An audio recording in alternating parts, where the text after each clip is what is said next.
Okay, once you go into Substance Painter, you can go into File, click New Project, and then select the file that you want to import. And then that's going to be your low poly. You import your low poly, press OK. This is going to load it up right here. And then we can go to Edit Bake Mesh Maps.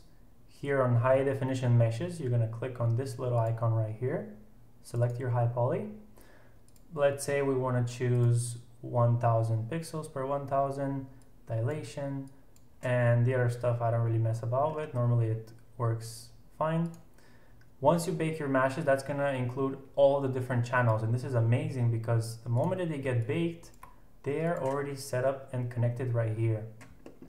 And this speeds up a lot the process, because the moment that I go back to layers and drag in some smart material, let's say just this one, the Substance Painter is already going to use all of these baked maps which are connected here and use them for dirt and damage and like all these little creases. So it's absolutely amazing. And that's your short tutorial.